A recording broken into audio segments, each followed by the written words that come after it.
Perfecto. Muy bien. Entonces vamos a hablar el día de hoy sobre electrostática, ¿sí? Electrostática. Para eso tenemos que entender de que hay muchos fenómenos que se dan diariamente debido a la electrostática, ¿sí? La electrostática, primero vamos a definir qué es, ¿sí? Y después de definir qué es, pues entonces vamos a continuar con toda la serie de conceptos que se requieren para que ustedes dominen en su vida de ingenieros, por lo menos para que entiendan un poco cómo se aplica esto a los mecanismos de las máquinas, de algunos procesos y algunos fenómenos que se dan en la vida diaria.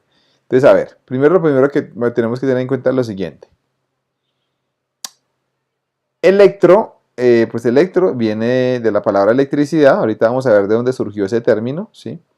Y statics es de estática, entonces es electricidad estática, ¿sí? Eso significa electrostática, es electricidad estática. ¿Qué quiere decir estática?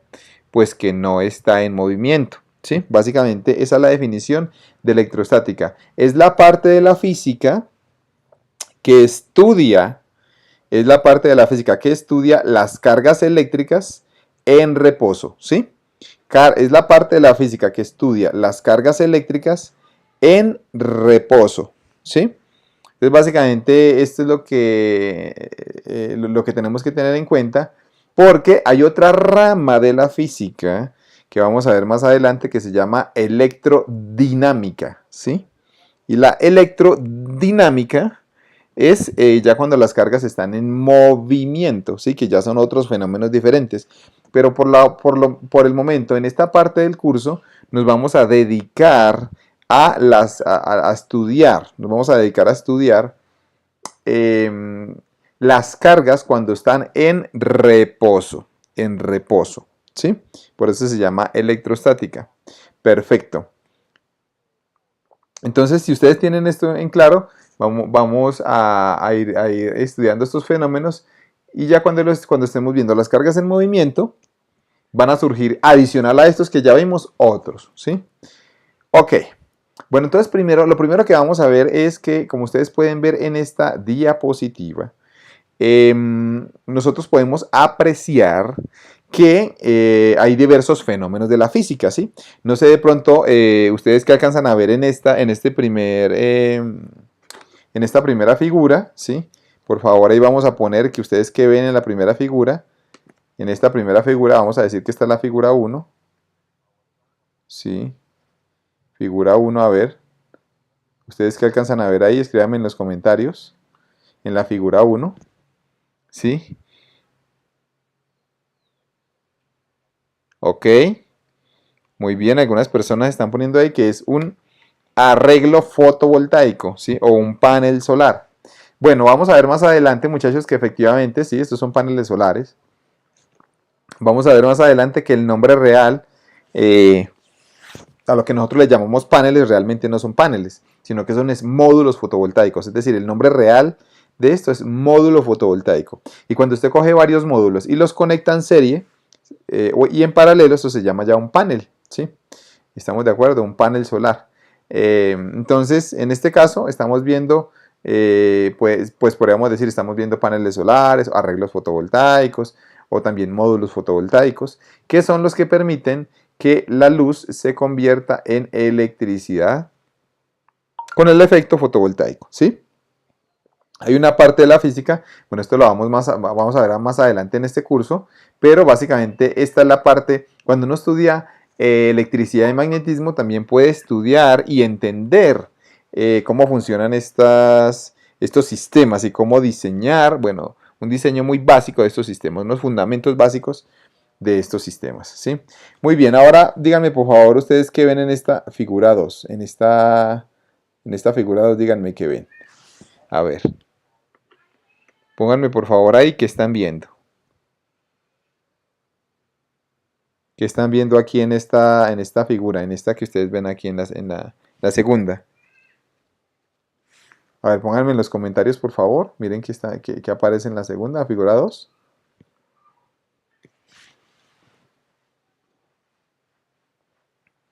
Díganme qué ven aquí en la figura 2. Díganme, por favor, qué ven en la figura 2. A ver.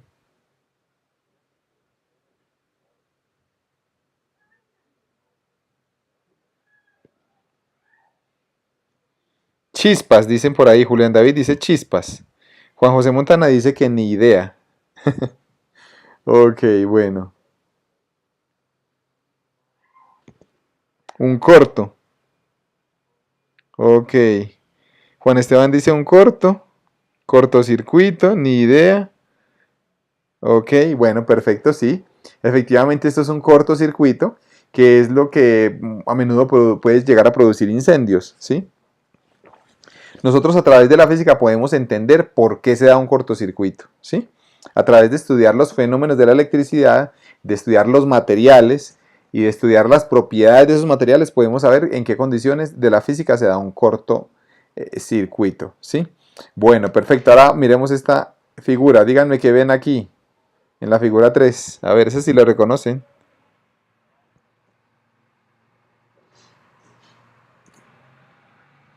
Díganme qué ven ahí en la figura 3.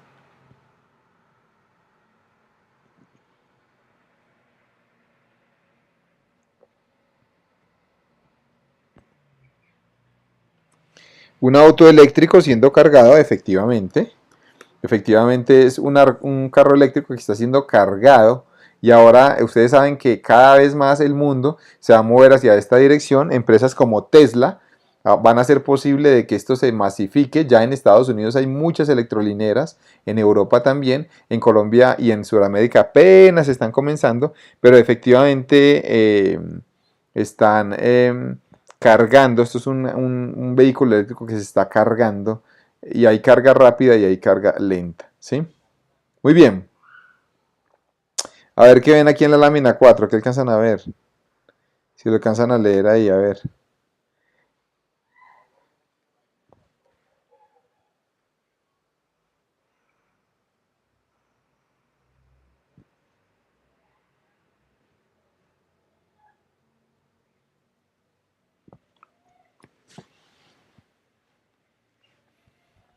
Una estación eléctrica. Efectivamente, aquí hay una estación eléctrica, pero aquí hay un aviso, ¿no? Aquí hay un aviso. Si alcanzan a leer qué dice este aviso, díganme que alcanzan a leer. Si alcanzan a leer qué dice este aviso o no.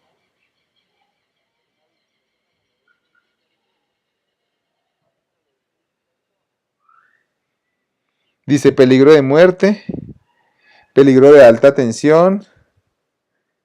Sí, efectivamente, esto es una cerca eléctrica, ¿no? Entonces, si usted pone la mano ahí, ahí va a dar una descarga eléctrica. ¿Sí? ¿Estamos de acuerdo? Vamos a mirar bajo qué fenómeno se puede dar una descarga eléctrica y cómo puede afectar al cuerpo humano. Eso también lo vamos a ver en el curso. Perfecto. Bueno, este sí es muy fácil, ¿no? Díganme, ¿qué ven aquí en la 5?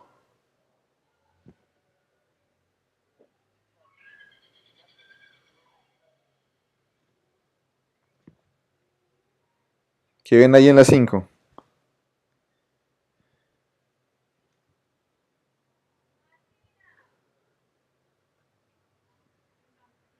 Ok, Julián David, un enchufe. Sí, correcto. Este enchufe es el que se utiliza usualmente, bueno, este es un ejemplo, ¿no?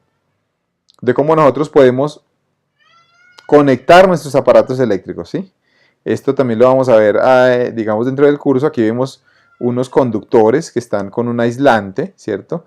Y estos aislantes pues deben de cumplir con ciertos requerimientos dependiendo del voltaje y la corriente que transporten, ¿sí? Muy bien. Y finalmente en esta figura que alcanzan a ver, escríbanme por favor que ven en esta figura 6.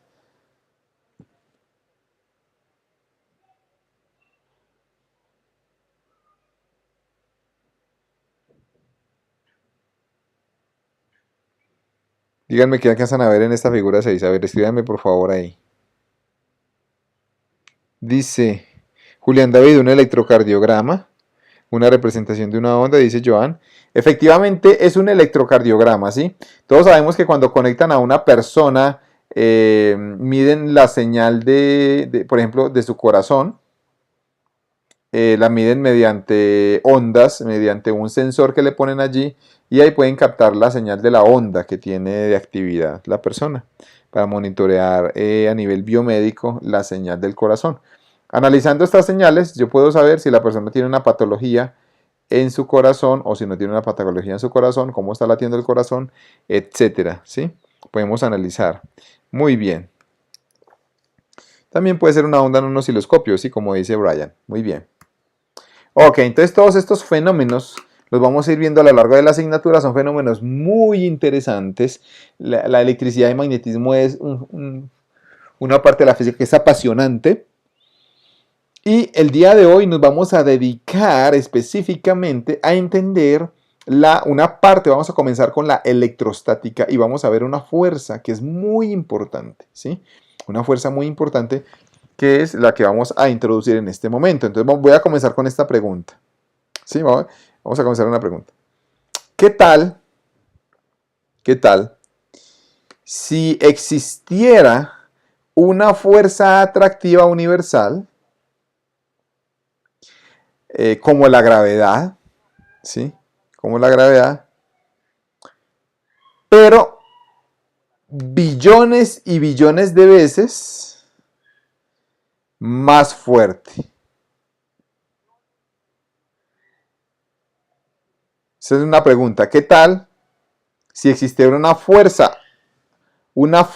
atractiva universal como la gravedad, pero billones y billones de veces más fuerte? Entonces ustedes ya saben que la gravedad es fuerte. La gravedad, digamos, es una fuerza que se nota bastante. Pero que imagínense que existiera una fuerza así, pero billones y billones de veces más fuerte. A ver, ¿cómo sería el universo? ¿Cómo se lo imaginarían? Que existiera una fuerza de la gravedad, pero billones y billones de veces más fuerte. A ver, pónganme en los comentarios, ¿cómo se lo imaginan? ¿Cómo se imaginan ese universo? ¿Si existiría el universo o no existiría el universo? ¿Ustedes qué opinan? Una fuerza así como la gravedad, que fuera de atracción, pero billones y billones de veces más fuerte. Dice Juan Pablo, nos aplasta. Ok. Sebastián dice, así como es ahora. Ah, qué interesante. Dice, como es hoy. Dice Santiago Tovar, dice, existe, ¿no? Johan Delgado dice, más comprimido. Dice que sería normal. Se compactaría demasiado. Ok. Muy bien. Perfecto. Santiago Tovar dice, la electromagnética es 10 a 40 veces más fuerte. Ok, bueno, perfecto. Entonces aquí, esa es una pregunta bien inquietante, ¿no? ¿Qué pasaría si existiera una fuerza igual que la gravedad, pero billones y billones de veces más fuerte? Cuando hablo de billones y billones, es efectivamente con muchos ceros adelante, no es 10 o 40, sino que es muchísimas veces, ¿sí? 10 elevado a la 40, ¿no? Como dice Santiago, 10 elevado a la 40. Vamos a mirar. Bueno, lo que ustedes pueden ver aquí es una foto, digámoslo así, de qué será, ¿no? A ver, escríbanme en los comentarios. ¿Si alcanzan a reconocer esto? ¿Esto qué será? A ver, ¿quién lo reconoce? ¿Esta imagen de qué es? ¿Sí? Quiero que por favor, ustedes que ven ahí, que me digan qué ven, ¿sí? ¿Qué ven ahí en la diapositiva? Necesito que por favor participen y me digan ustedes qué ven allí en la diapositiva. ¿Si se les hace familiar o no se les hace familiar? Y efectivamente, es un agujero negro. ¿Sí? Recordemos, muchachos, que un agujero negro es un cuerpo cuya masa es tan grande, que atrapa, o sea, tiene una fuerza tan grande que atrapa todo lo que está a su alrededor, ¿sí? Todo lo que está a su alrededor lo atrapa y no deja escapar ni siquiera la luz. Ni siquiera la luz puede escapar de un agujero negro. Por eso es que se le llama agujero negro, porque efectivamente es de color negro, ni siquiera deja ver la luz. Como ustedes pueden observar aquí, ustedes pueden observar, esta parte es negra, ¿no? Entonces por eso se llama un agujero negro. Ok, perfecto. Ahora, ¿qué pasa? Resulta que este agujero negro se llamó M87 y estamos viendo el centro de ese agujero. Ese agujero negro se encuentra a 54 millones de años luz, ¿sí? Y la masa, miren aquí lo que dice, la masa es de 6,5 billones de veces la masa de nuestro Sol. Tiene una masa gigantísima, pero esa masa muy grande está comprimida en un tamaño tan pequeño que hace que la gravedad sea muy, muy grande. Entonces, por ejemplo, aquí, si nosotros, para que me entiendan los que de pronto no saben un poquito de qué es lo del agujero negro, nosotros sabemos que, a ver, pregunta para todos. Nosotros sabemos que un átomo está compuesto por qué partículas primordiales, por cuáles tres partículas. Un átomo está compuesto por cuáles tres partículas. A ver, recordemos, yo sé que esto es muy básico, lo voy a pasar así bien rápido, pero es importante hacer este repaso. Un átomo está compuesto por qué. ¿Por qué partículas? A ver, por favor escríbanme ahí. Escríbanme ahí qué partículas componen un átomo. Electrón, protón y neutrón, efectivamente. Nosotros tenemos que en un átomo tenemos partículas positivas, ¿cierto? Que esos son los protones. Tenemos partículas neutras, ¿cierto? Partículas neutras. Y que son los neutrones. Los protones son los positivos. Estos dos están en el núcleo. Y alrededor del núcleo, se mueven los electrones en los que llamamos los niveles de energía, ¿cierto? Los niveles de energía. Entonces, en los niveles de energía están los electrones y se están moviendo los electrones en los niveles de energía, ¿cierto? Digamos que aquí están los electrones en estos niveles de energía. Ok, perfecto. Aquí viene algo bien importante. Aquí viene algo bien importante. Y es lo siguiente. Y es que les voy a hacer esta pregunta, muchachos. Pónganme pues me van a poner por favor todos esta pregunta, esta respuesta ahí en los comentarios. Si usted pudiera comprimir toda la masa de la Tierra de tal forma que no quede ni un espacio sobrante, ¿de qué tamaño quedaría? Vuelvo y repito, si usted pudiera comprimir toda la masa de la Tierra de tal forma que no quede ningún espacio faltante, ¿de qué tamaño quedaría? ¿Ustedes qué me dicen? A ver, ¿de qué tamaño quedaría la Tierra?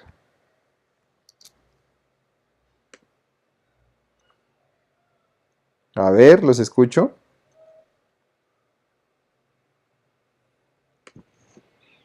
Bueno, un cubo de azúcar. A ver, ¿quién más? Daniel dice un cubo de azúcar.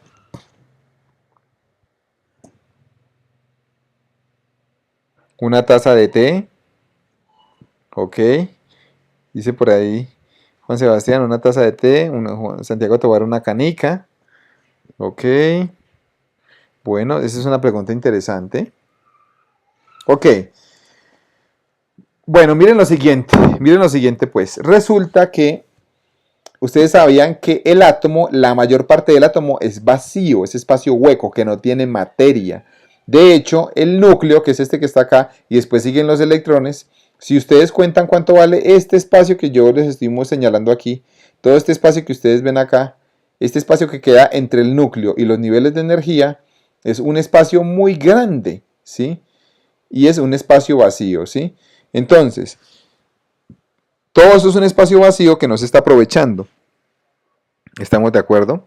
Entonces, si usted llega y comprime, digamos que esto es un átomo, y digamos que logra comprimir los átomos con tal fuerza de que esto se desaparezca y que solamente quede el espacio real que pesa. Es decir, el núcleo, ustedes sabían que lo que realmente pesa del núcleo, lo que realmente pesa del átomo es el núcleo. O sea, esta parte que ustedes ven acá, la parte que ustedes ven aquí que les estoy punteando, esta parte, esta parte que les estoy punteando, esta parte es el núcleo,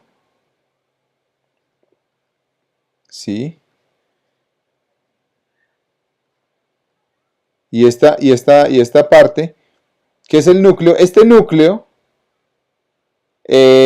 resulta que tiene algo bien interesante y es que la masa es donde se concentra la masa del átomo, ¿sí? De hecho, yo no sé si ustedes recuerdan, pero para hallar la masa de un átomo, que es lo que se llama el peso atómico, que se designa con la letra A, usted tiene que sumar los protones más los neutrones, ¿sí? Es decir, que usted para hallar el peso de un átomo solamente suma los protones y los neutrones. Ahora, les voy a hacer esta pregunta. ¿Y por qué no sumamos los electrones? A ver, escríbanme por favor ahí en, en los comentarios por qué no tenemos en cuenta a los electrones en esta fórmula para hallar el peso de un átomo. Para hallar el peso de un átomo, ¿por qué no tenemos en cuenta los electrones? Escríbanme por favor ahí. Porque solamente sumamos los protones más los neutrones, ¿por qué no sumamos los electrones? Si los electrones también son partículas.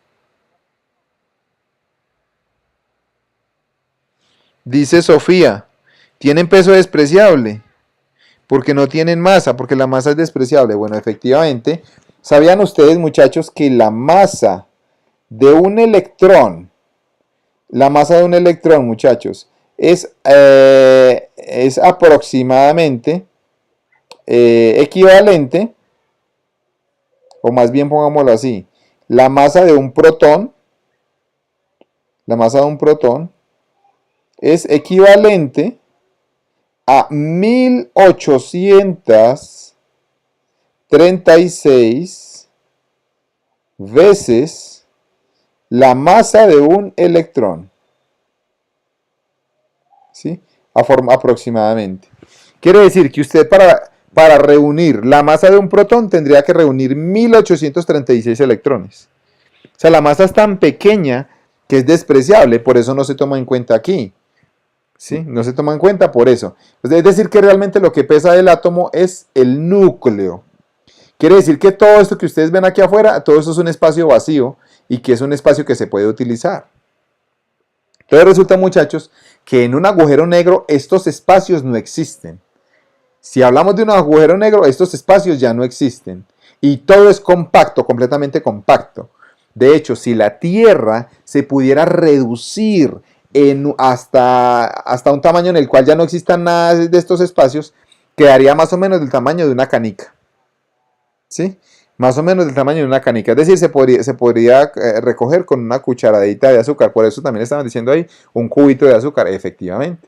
Así quedaría la Tierra si pudiéramos aprovechar todo ese espacio que hay. Quiere decir que realmente, muchachos, la Tierra los átomos como tal son vacíos. La mayor parte del átomo es vacío. Si ustedes se ponen a pensar. Y ustedes me dirían, profesor, pero es que eso es absurdo. Coja un bloque de hierro a ver si ustedes si eso es vacío.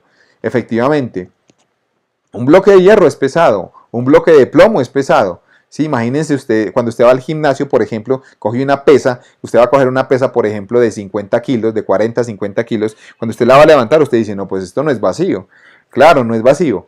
Pero ¿sabía usted que de esa pesa, si usted redujera los átomos de esa pesa y que no quedaran espacios libres, sino que quedara todo condensado, usted no podría ni siquiera ver cómo quedaría la pesa?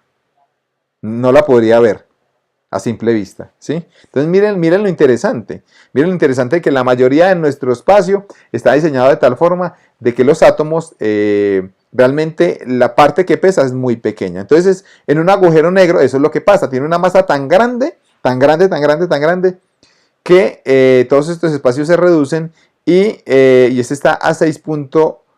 Bueno, y este tiene 6.8 billones de veces la masa del Sol, ¿sí?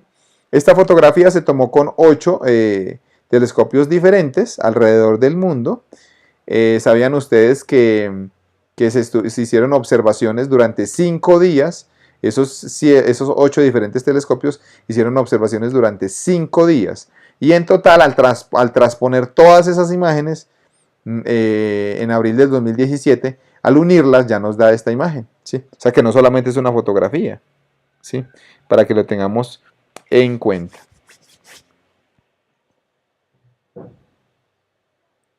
Ok, muchachos, entonces como ustedes pueden ver en esta figura, en esta primera parte, a ver, díganme, escríbanme por favor ustedes ahí en los comentarios, díganme qué ven aquí.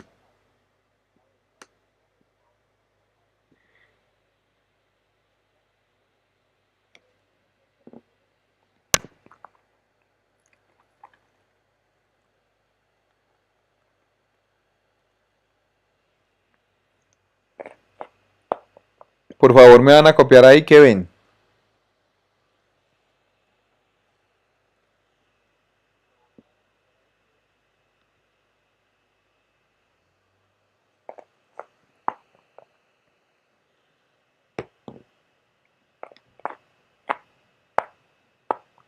A ver, me está diciendo Nicolás, deformación del espacio-tiempo. Luis Enrique dice del espacio-tiempo. Juan José dice la gravedad. Juan David dice deformación del espacio-tiempo. André y Camilo, deformación del espacio. Daniel, deformación del espacio. Juan Esteban, una forma de representar la gravedad. La curvatura del espacio, Julián David dice también. Sofía dice la curvatura del espacio-tiempo. El espacio deformado por la gravedad. La masa deforma el espacio-tiempo. Ok, Andrés. Santiago Tobar dice la deformación del espacio por la masa de la Tierra. Ok. Varian dice la gravedad, la deformación del espacio-tiempo, la gravedad. Ok, muy bien. Entonces aquí viene algo bien interesante y es que, tal como ustedes lo están mencionando ahí en los comentarios, es una deformación del espacio-tiempo. Hagan de cuenta que el espacio-tiempo fuera una malla, ¿sí? Si la pudiéramos ver en dos dimensiones, bueno, más bien en tres dimensiones, fuera una malla. Sí, así como ustedes lo pueden ver aquí en la segunda figura, cada vez que yo tengo una masa, esa masa me deforma la malla, donde un eje es el espacio y otro es el tiempo, ¿sí? Para que lo tengan en cuenta. Por eso es que dice la deformación del espacio-tiempo. Hagan de cuenta que, una de las cosas que descubrió Albert Einstein con su teoría de la relatividad. Recordemos que según la clase pasada vimos que hay dos tipos de relatividad, la teoría de la relatividad especial y teoría de la relatividad general. ¿Sí? Entonces, según la teoría de la relatividad general, una masa, cualquier masa que exista, deforma el espacio-tiempo. Y alguien me dirá, profesor, ¿qué significa eso? Resulta que el espacio está directamente ligado con el tiempo. Eso fue una de las cosas que se dio cuenta Albert Einstein. Entonces, si por ejemplo, si nosotros aquí en este dibujo tenemos el espacio, ¿cierto? ¿Sí? El espacio-tiempo. Si aquí tenemos el espacio, hagan de cuenta que este eje es el espacio, este plano es el espacio, y hagan de cuenta que este eje de acá, el eje Z, es el tiempo. ¿Sí? Entonces aquí viene algo bien interesante, y es que una masa deforma el espacio-tiempo. Es decir, normalmente si no hay ninguna masa, hagan de cuenta que este espacio-tiempo fuera como una tela que está completamente templada, ¿sí? Un plano completamente recto. Si nosotros tenemos una masa, me deforma ese espacio-tiempo y eso es lo que se forma es la gravedad, ¿sí? Entonces la gravedad, dependiendo de la masa que tengamos acá, se genera un campo gravitacional que me deforma el espacio-tiempo.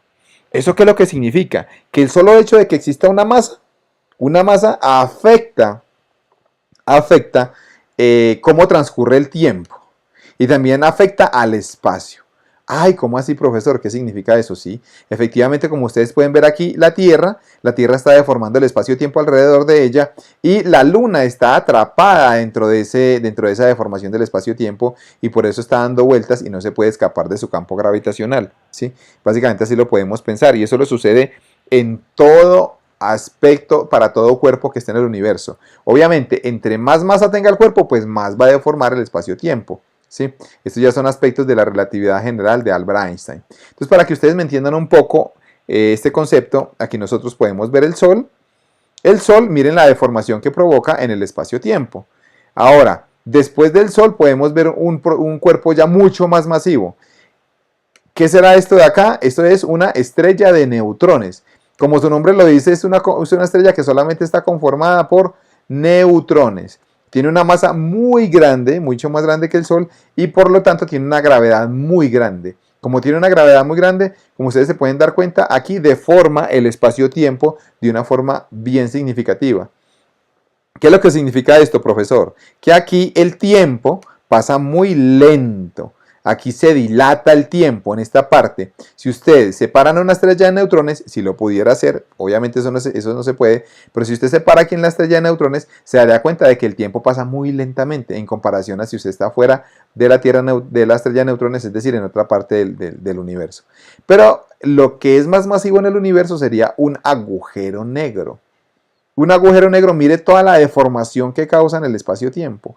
Aquí, muchachos, pasa algo bien interesante y es que pasa algo lo que alguien lo mencionó ahorita y es una singularidad. ¿Qué es una singularidad? Es un punto donde ya las leyes de la física ya no se aplican como tal. ¿Qué es lo que sucede acá? Si usted haga de cuenta que usted se pudiera parar en un agujero negro, a ver, me van a escribir, escríbanme por favor en los comentarios, ¿qué pasaría si usted se pudiera parar en un agujero negro? A ver.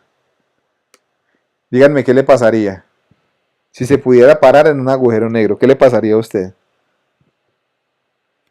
Si se pudiera parar en un agujero negro.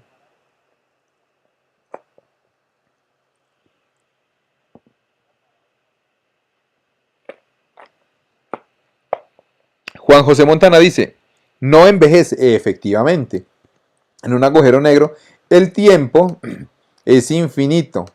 Es decir, el tiempo se detiene de forma infinita, ¿sí? Entonces aquí una persona no envejece, pero obviamente no se puede parar. ¿Por qué no se puede parar? Porque se desintegraría inmediatamente, ¿sí? Muerte por compresión, exacto, como están diciendo por ahí, muerte por compresión, efectivamente. Pero si se pudiera parar, hagan de cuenta que se pudiera parar, pues no envejecería, ¿sí? No le pasaría el tiempo. Efectivamente, inmortal pero muerto, como dice Gómez, ¿no? Inmortal pero muerto, ¿no? Porque primero se desintegra completamente, queda usted hecho átomos, queda hecho menos que átomos, mejor dicho, ¿sí? Ok, perfecto. Aquí podemos ver las regiones de las cuales se compone un agujero negro, ¿sí? Un agujero negro tiene varias partes. Entonces miren muchachos pues, tiene una parte que es esta parte amarilla. Esta parte amarilla que ustedes ven aquí, esta parte amarilla, es una región tranquila, ¿sí? ¿Qué significa una región tranquila? ¿Qué es lo que dice acá?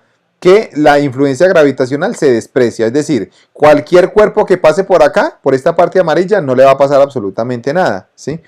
Si usted viene por acá, hagan de cuenta que ustedes viajan a un agujero negro. Si ustedes van en una nave a un agujero negro, llegan hasta cierta distancia, si por aquí está la nave que usted está conduciendo, hagan de cuenta que por aquí están ustedes. Pues usted puede estar tranquilo aquí porque aquí es una región donde la fuerza de atracción gravitacional es despreciable. ¿Estamos de acuerdo? Ok. Entonces, dicen por allí entonces que hay varias regiones. Ahora, ¿qué pasa muchachos? Que resulta que aquí, si usted dice, ve, está como interesante ese agujero, ¿será que por qué no entramos, no? Entonces usted entra y pasa de esta parte amarilla a esta parte verde que se llama la ergósfera. La ergósfera, usted ya entra, usted ya comienza a sentir la atracción del agujero, o sea, usted la influencia gravitacional es muy grande, ¿sí? Ahora, no solamente usted, sino cómo entra y comienza a ser atraído, pero de una forma muy fuerte. De hecho, los agujeros negros, no sé si ustedes sabían, pero tragan de todo lo que comienza a meterse en esta zona, comienzan a traerlo de forma muy fuerte, planetas, estrellas, van tragando, mejor dicho, de todo esto. Ahora, resulta que hay una parte aquí que es más grave todavía, que es esta parte roja. La parte roja es, si usted pasa esta parte roja, ya no hay retorno, no hay punto de retorno. Y se llama el horizonte de eventos. ¿Qué es el horizonte de eventos, muchachos? Es la región sin retorno. Como lo dice su palabra, ya cualquier retorno, cualquier evento que pase acá, jamás lo podemos conocer. Jamás lo podemos conocer. ¿Por qué? Porque esta parte de horizonte de eventos ya no podemos ni siquiera obtener la luz. A partir de acá, ni siquiera la luz puede devolverse, ¿sí? Entonces miren lo grave de esto. Ahora, ¿qué sucede? Que aquí hay una distorsión del espacio-tiempo, una distorsión gravitacional del espacio-tiempo, que ya fue la que ya acabamos de ver, y en toda la mitad del agujero negro hay lo que se llama la singularidad. Una singularidad es donde, ¿qué? Donde no se cumplen las leyes de la física. Y aquí podemos ver, como ustedes se pueden dar cuenta, un agujero negro tal y como está simulado que opera, ¿sí? Entonces, como podemos ver, se vería una gran nube de gases alrededor y se vería un rayo en la mitad, como ustedes se pueden ver, un rayo perpendicular a este plano y como una emisión de mucha radiación hacia afuera, ¿sí? Eso es lo que podemos ver con una simulación de un agujero negro. A propósito, se cree que dentro de nuestra galaxia, hay por lo menos un agujero negro, ¿no? Muchos han dicho que hay varios más, pero por lo menos hay un agujero negro. Sí, entonces como yo les estaba diciendo, muchachos, esto sería como una representación y miren lo interesante, si ven que esta parte es oscura porque aquí es, dentro de esta parte, está justamente esta línea, a ver, venga, les un rayo esto, esta partecita que separa la parte negra del resto, esta partecita, muchachos, es la frontera que yo le digo que ustedes no pueden pasarse, que se llama el horizonte de eventos, ¿sí? Dice, es el radio alrededor de una singularidad donde la materia y la energía ya no pueden, ¿qué? Escapar de la gravedad del agujero, ¿sí? Es el punto de ¿qué? De no retorno, ¿sí? Sería este punto que ustedes ven aquí, el punto que ya vimos ahorita, ¿no? Que era el punto rojo. Ya todo lo que pase de ahí ya es sin retorno. Y por eso se ve negro, porque ni siquiera la luz puede devolverse, ¿sí? Hay un experimento muy interesante que yo le digo a la gente, y es qué pasaría si usted se pudiera parar dentro de un agujero negro. A ver, hagan de cuenta que usted está aquí dentro de este agujero negro, hagan de cuenta que todavía está vivo, pero obviamente que no está vivo. ¿Qué pasaría si usted coge un láser y apunta hacia arriba con ese láser y lo prende? A ver, díganme qué pasa, pónganme en los comentarios. Si usted está en la mitad de un agujero negro, digamos que está parado en la superficie de un agujero negro. Haga de cuenta que está parado en la superficie. Y usted coge un láser y lo apunta hacia arriba. Imagínese ese experimento. A ver, ¿qué pasaría con usted? ¿Qué pasaría con ese láser?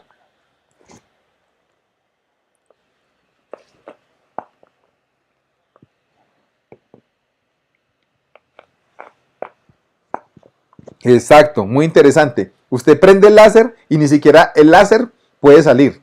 Ni siquiera puede salir. ¿Por qué? Porque la gravedad es tan alta que ni siquiera deja que el rayo suba. Entonces miren lo interesante. Eso es lo que se llama el horizonte de eventos. Por eso ya de ahí, por eso nosotros si estamos por fuera de esta parte, no podemos ver nada de lo que suceda aquí. ¿Sí?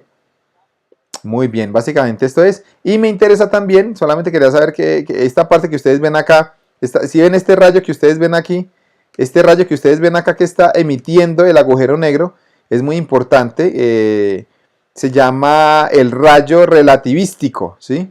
O la propulsión relativística, ¿sí? Entonces dice, miren lo que dice acá pues, dicen, a ver, lean por favor aquí. Dice, cuando las estrellas son absorbidas por los agujeros negros, chorros de partículas y radiación son disparados, son emitidos a una velocidad cercana a la de la luz, ¿sí? Entonces, cuando una estrella viene y se la traga al agujero, se emite este rayo relativística que es chorros de partículas y de radiación que van a casi la velocidad de la luz. Y por eso también nos podemos dar cuenta de que hay un agujero negro, porque podemos medir esta radiación. Ok, perfecto. Entonces, ¿qué pasaría si lográramos tener una fuerza así como la gravedad, que ustedes saben que un agujero negro se produce por la gravedad, que fuera como la gravedad, pero billones y billones de veces más fuerte? ¿Qué pasaría? A ver, vuelvan a responderme por favor ahí en los comentarios. Si tuviéramos una fuerza como la gravedad, así como la que produce los agujeros negros, pero billones y billones de veces más fuerte. A ver, escríbanme por favor ahí en los comentarios. ¿Qué pasaría?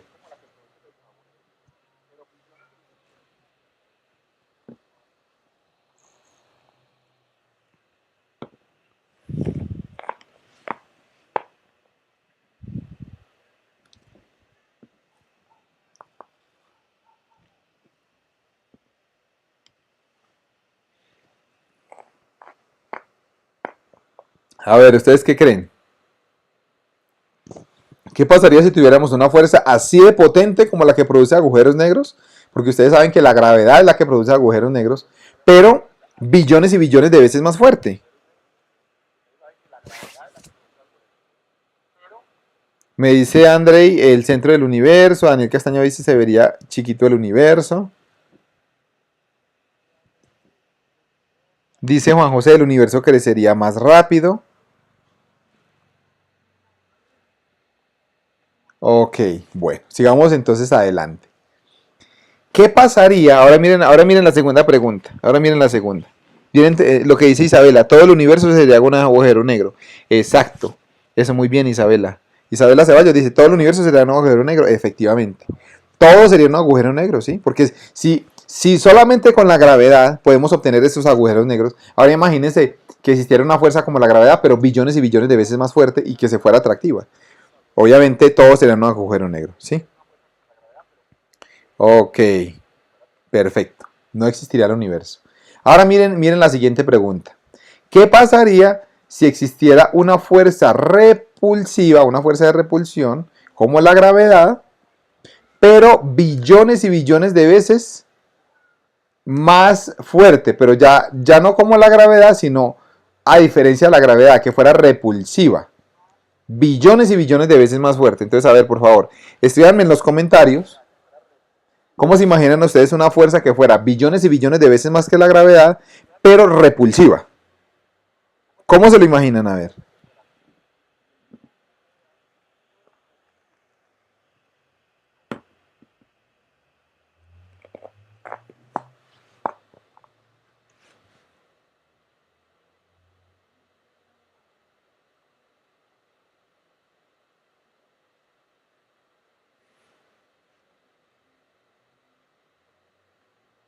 ¿Qué me dicen? ¿Cómo se la imaginan?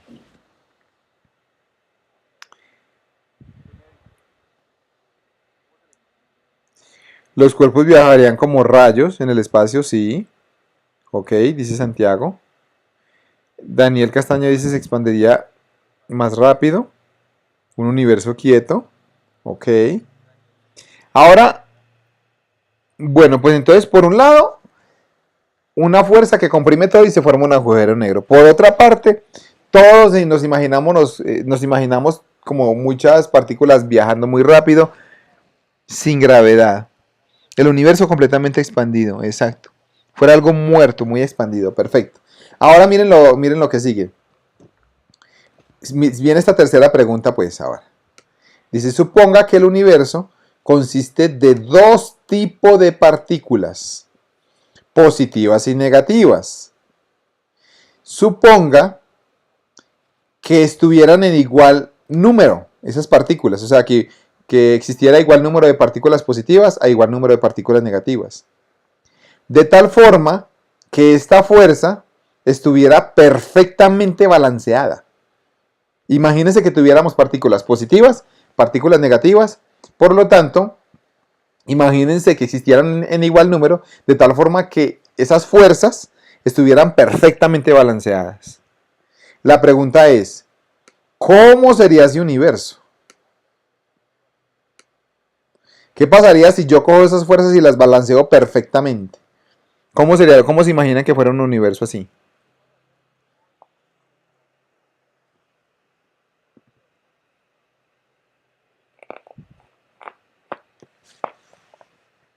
Sofía dice sería como pixelado.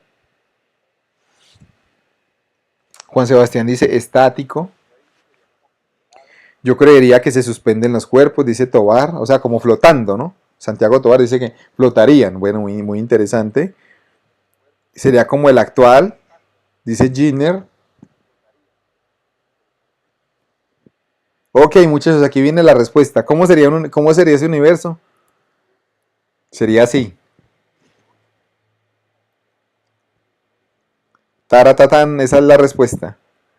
Sí. Efectivamente, como el actual. Entonces miren lo interesante, muchachos. Nuestro universo en el que nosotros existimos tiene esa característica. Tiene una fuerza que se llama la fuerza eléctrica, ya la vamos a ver, y esa fuerza está perfectamente balanceada. Es billones y billones de veces más fuerte que la gravedad y es tanto de atracción como de repulsión. Pero tiene partículas positivas y negativas en igual número, de tal forma que se equilibran. El número de partículas positivas es igual al número de partículas negativas Y eso hace que el universo esté en equilibrio y que sea como el nuestro, ¿sí? Ok, perfecto.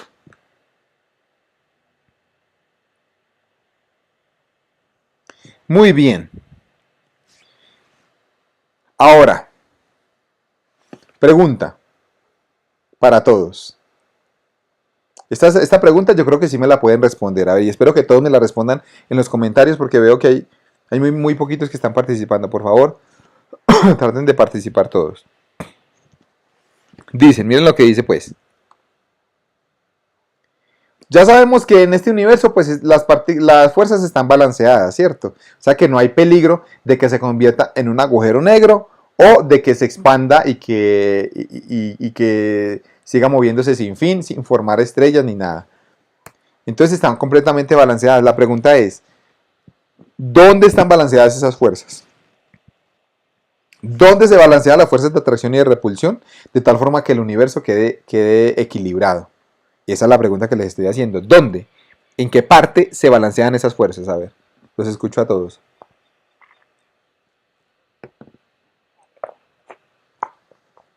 Por favor, escríbanme ahí en los comentarios. Los escucho a todos. Recuerden que hay que participar, muchachos. La participación vale el 10%, ¿sí?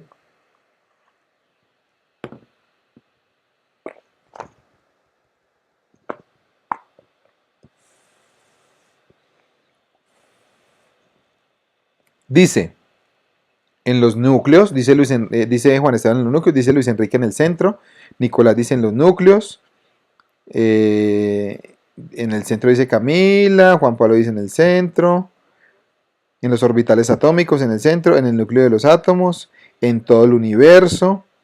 Isabela dice en los átomos. Uy, Isabela. Muy bien. Juan Sebastián dice en el átomo. Ok, Juan Sebastián. John Delgado dice en los átomos. Correcto. John Jairo, Juan José. Dice, si está en equilibrio no debería de haber un lugar con más equilibrio que otros. Ok. Pero sí, entiendo lo que tú dices, pero en algún punto se tiene que dar ese equilibrio, ¿cierto? Ok. Muy bien. Efectivamente, la respuesta es en el átomo. En el átomo, esas fuerzas están perfectamente balanceadas. ¿Por qué? Porque en el átomo nosotros sabemos que cuando es un átomo neutro, ¿qué es lo que tienen que cumplir? Que el número de protones, que son los que están aquí en amarillo, estos protones, tienen que ser igual al número de ¿qué?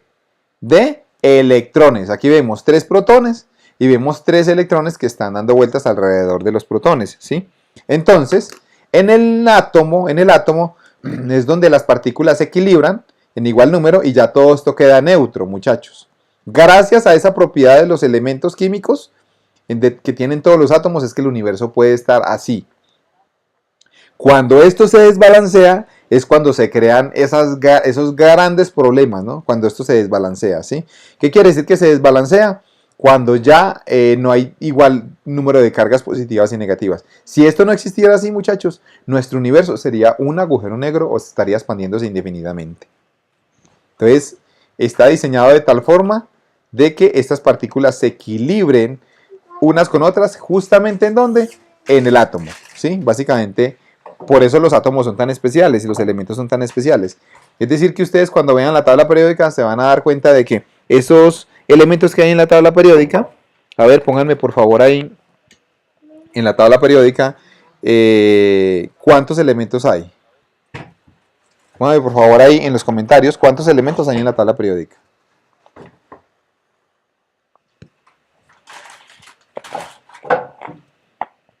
¿Cuántos elementos hay en la tabla periódica? ¿Cuántos elementos hay en la tabla periódica? ¿Qué me dicen ustedes? Escriban por favor ahí en los comentarios. 118, dice Isabela. 118. Esos 118 átomos, muchachos, 118 elementos, son elementos en estado neutro, ¿sí?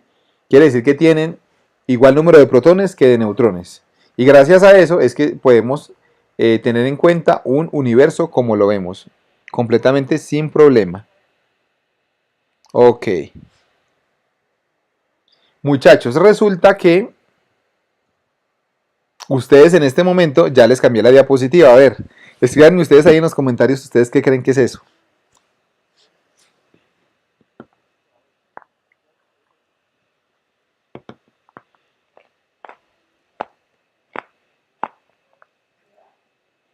Díganme ustedes, ¿qué creen que es eso? Escríbanme en los comentarios, por favor. Espero que todos participen. Hay unos que no están participando. Dicen un electrón. ¿Está preguntando a alguien? A ver, ¿ustedes qué más creen que será eso? ¿Mm? ¿Qué me dicen ustedes? ¿Qué será eso? Juan José Montana dice un átomo real. Sharon dice un átomo. André y Camilo dice una estrella de neutrones. Juan se dice un electrón o un fotón. Un átomo, pregunta Jorge, Juan Diego, Andrés. Sofía dice una estrella de protones. Oh, qué interesante. Juan David, Federico, Daniel, Karen dicen átomo, algún campo. Bueno, ok. Muy bien, Karen, dice por ahí un campo. Ok. Están diciendo que algunas cosas. Bueno, muy interesante. Un quark, dice Nicolás, un quark. Un quark, ok. Un fotón o un electrón. Bueno, perfecto. Bueno, muchachos, esto que ustedes ven acá es una representación, muchachos, es una representación de un átomo. Esto es un átomo. Es la representación que lo que ustedes vieron aquí antes, esto, muchachos, en la realidad no existe. En la realidad, vamos a aprendernos esto, muchachos. En la realidad esto no existe. Esto de que los átomos están, de que los electrones están dando vuelta alrededor de un átomo, esto no es la realidad, muchachos. O sea, los electrones no se mueven como si fueran planetas alrededor del Sol. ¿Por qué? Porque recuerden que en la física cuántica ya nosotros no podemos ver las partículas como tales, ya no podemos ver puntos, sino que ya vemos como ondas. Las partículas ya se comportan como una onda, muchachos. Entonces, a eso se le llama la dualidad onda-partícula. Entonces, ¿dónde está el electrón aquí? Ustedes no pueden ver los electrones, pero ahí están los 3 electrones. Son nubes de probabilidad donde hay cierta probabilidad de que el electrón se encuentre, pero yo jamás voy a poder saber si el electrón está en este punto en específico, ¿sí? No lo voy a poder saber si el electrón está en este momento en específico y con una velocidad, porque hay un principio que se llama el principio de incertidumbre de Heisenberg, que dice que yo no lo puedo localizar específicamente en ese punto, ¿sí? Entonces yo ya no puedo mirar como si fuera un planeta dando vueltas alrededor del Sol, que yo puedo saber exactamente en qué punto está y con qué velocidad se está moviendo. Cuando ya estamos hablando a nivel de la mecánica cuántica, ya no puedo saber. Esto es lo más parecido a un átomo, muchachos. Muy bien. Vamos a ver un poco de historia para entrar ya en materia de cómo surgió este concepto de la fuerza eléctrica. Y en esta historia les voy a pedir el favor de que tomen hartos apuntes, de que sean muy juiciosos, porque siempre, siempre, siempre la física se basa en la historia de personas reales que tienen ideas de transformar el mundo, y aquí es donde está la clave de la ingeniería, muchachos. La clave en la ingeniería no está en resolver una ecuación, sino en la creatividad y en las mentes que diseñaron esas ecuaciones, de dónde surgieron esas ecuaciones, ¿sí? ¿Cuáles son los conceptos detrás de esas ecuaciones? Entonces eso es muy importante y me interesa que ustedes aprendan para su vida profesional cuáles son los conceptos de raíz. Esto es lo más importante que les voy a evaluar siempre en la asignatura. De hecho, mis estudiantes dicen que muchas veces los exámenes que yo les pongo son más difíciles las preguntas teóricas que los ejercicios. Entonces, miren pues, por eso es que ahondamos en tantos conceptos. Vamos a comenzar con Tales de Mileto, ¿sí? Este señor, Tales de Mileto, fue un griego, un filósofo griego, matemático y astrónomo, imagínense, ¿eh? 3 profesiones, filosofía, matemática y astronomía, ¿cómo la ven? Este señor vivió entre el año 630 y 550 antes de Cristo, ¿sí? Es decir, estamos hablando de más o menos hace cuánto tiempo, más de 2500 años, imagínense. Todo comenzó con este señor, con un Tales. ¿Sí? Muchas veces yo le digo a la gente jocosa, me dice, con un tal de Mileto, ¿no? Con un Tales de Mileto empezó todo el cuento de la electricidad y magnetismo. Empezó con un tal de Mileto, con un Tales de Mileto. Este señor fue el que comenzó a hacer experimentos, que es ese experimento que ustedes ven aquí. Este experimento que ustedes ven aquí. Díganme qué logran ver ustedes aquí. ¿Esto qué será? ¿Esto qué es? A ver, pónganme por favor ahí en los comentarios. ¿Esto qué es? ¿Qué es esta parte que ustedes ven acá? ¿Qué será esto que ustedes ven aquí? ¿Esto qué es?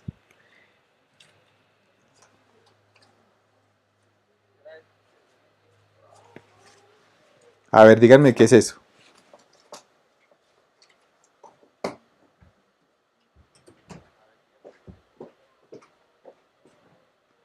Ámbar, dice Sebastián Giraldo, ámbar. Andrés Ramírez dice ámbar. Diego Reyes, ámbar. Juan José Montana, ámbar y una pluma. Un zapote, dice alguien. Y Sirac dice ámbar. Ok, muy bien. Efectivamente esto es ámbar, que es una resina que sacaban los árboles, bueno, que todavía sacan los árboles. Y se volvió muy famosa con una película que se llama Jurassic Park, ¿no? Jurassic Park dice que supuestamente cuando un mosquito estaba en un árbol, entonces le cayó ámbar, lo cubrió y lo mantuvo ahí durante mucho tiempo. Y después cogen a ese mosquito y le sacan el ADN porque supuestamente había chupado la sangre de un dinosaurio, ¿no? Se volvió famoso por esa película.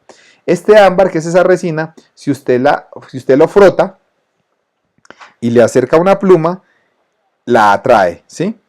Este señor fue el que comenzó a hacer primero estos experimentos, imagínense, fue el primero en la historia que comenzó a hacer estos experimentos, hace 2500 años, hace 2500 años. Entonces es muy interesante y dice, lo que está diciendo Sebastián es cierto, produce el mismo efecto sobre la pluma que cuando uno se frota la tapa de un lapicero con el pelo y se le acerca los trozos pequeños de papel, efectivamente. Este señor, muchachos, fue el que inventó la palabra electrón. ¿Sí? Electrón, realmente fue el primero que comenzó a utilizar esto, es la palabra griega para ámbar, ¿sí? ¿Sabían ustedes que el término de electrones o de electricidad viene de electrón? ¿Por qué? Porque él fue el que comenzó a hablar de eso, de esa palabra, del ámbar, de los experimentos que hacía con electrón. Es la palabra griega para ámbar. Es decir, que siempre que uno menciona electrón, realmente el electrón, pues ya sabemos que es la partícula que tiene carga en el átomo, pero el término original significa ámbar. ¿Un electrón qué es? Es un pedazo de ámbar. Y él fue el que comenzó a hacer estos experimentos en el año 600 antes de Cristo, o sea, 2600 años. Miren lo interesante. Él fue el que comenzó y ahí fue donde comenzó la electricidad. Pero desafortunadamente solamente se quedaron en los experimentos. Y nadie nunca avanzó en ecuaciones ni nada. Sino hasta el año 1600 más o menos. Imagínense cuántos años pasaron desde acá, desde el antes de Cristo hasta el 1600. Pasaron más de 2000 años, muchachos. Hasta que vino este señor que se llamó William Gilbert. William Gilbert fue un médico y científico inglés. Médico y científico inglés.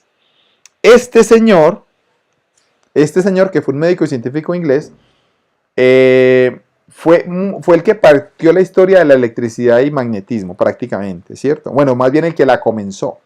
Ustedes me dirán, pero ¿cómo así? Tales de Mileto no. Lo que pasa es que Tales de Mileto solamente hizo el experimento, pero no más, ¿sí? En cambio este ya comenzó a meterse más en serio, William Gilbert, ¿sí? Este señor fue presidente de el Colegio Real de Médicos en 1599. Pero lo interesante es que este señor, aunque era médico, también le gustaba experimentar con los imanes y con las fuerzas eléctricas.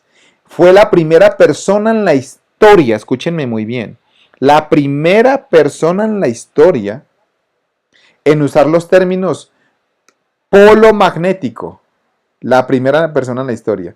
Polo magnético. Es decir, que cuando alguien habla de polo magnético, estamos remontándonos a más o menos unos 400 años, ¿sí? Más o menos 450 años para que lo tengan en cuenta. Fue el primero en decir fuerza eléctrica. Fue el primero en decir fuerza eléctrica. Y el primero en decir atracción eléctrica, ¿sí? Ojo, fue el primero en emplear este vocabulario. Dice, claramente distinguió entre las fuerzas magnéticas y las fuerzas eléctricas. Entonces él decía, las fuerzas magnéticas se dan con los imanes, mientras que las fuerzas eléctricas se dan es cuando se frotan los objetos y se cargan. Él sabía bien cuál era magnética y cuál era eléctrica. Antes de él se creía que todo era lo mismo, ¿sí? Entonces miren lo interesante. Inventó el término electricidad. Es decir, hoy ustedes pueden ver una materia que se llama electricidad y magnetismo porque él se inventó ese término de electricidad. Fue el primero que se lo inventó, ¿sí? 400 años más o menos, 450 años. Y este señor fue tan fanático porque aparte de ser médico le encantaba hacer experimentos de física. De hecho no es algo raro porque mucha gente dirá, no, pero ¿cómo así que físico y a la vez médico? De hecho no es algo raro, yo tuve un compañero en la carrera que estudió ingeniería física y después de graduarse como ingeniero físico se metió a estudiar medicina, entonces es médico y es físico, ¿sí? Miren que es algo que puede pasar en la vida real incluso hoy. Este señor condujo experimentos por cerca de 17 años, ¿sí? Acerca de las brújulas, Este señor estuvo viajando mucho, por ejemplo, en un barco y todo ello, y estuvo viajando, haciendo experimentos, y le encantaban mucho las brújulas y los imanes, y este señor hizo experimentos, ¿sí? Entonces, con estos experimentos, imagínense ustedes que antes de él, la gente creía que la brújula se movía por una estrella del cielo, que se llamaba la estrella polar. Otra gente pensaba que las montañas podían hacer efecto en las brújulas. O sea, que una montaña podía desviar una brújula y hacer perder a alguien. Y otras personas pensaban que el ajo, imagínense, que el ajo podía desviar la brújula. O sea, la hacía inexacta. Entonces, se difundió mucho un mito en esa época en la que supuestamente si echaban ajo en el barco se perdía. Entonces era prohibido echar ajo en el barco. Imagínense hasta dónde llegó la superstición. Pero este señor desmontó todos estos mitos y con sus experimentos de 17 años sacó un super libro, una super publicación que se llamó De Magnete. Y esta publicación, que fue en latín, fue en el año 1600. Es decir, estamos hablando hace 400 años, ¿sí? 420 años. Entonces imagínense que en esta publicación, ¿qué es lo que dice aquí? Dice, proveyó el fundamento teórico para la ciencia del geomagnetismo, ¿sí? O sea que fue el primero en explicar efectivamente las brújulas, cómo es que operan, ¿sí? Fue el primero en darse cuenta de que el ajo no tenía nada que ver y de que las montañas no tenían nada que ver, ¿cierto? Y de que las estrellas no tenían nada que ver en la brújula. Fue el primero en comenzar a hablar de esto, imagínense, hace 400 años. ¿Sí? Ahora, este señor con sus 17 años de experimentos, aquí podemos ver la portada del libro original, ¿sí? Está en latín, y aquí podemos ver las gráficas que él tenía, ¿sí? Entonces, en este libro, miren lo que dice en la página 329, aquí está traducido al español, pero quiero que se den cuenta del lenguaje que ya está empleando este señor hace 420 años.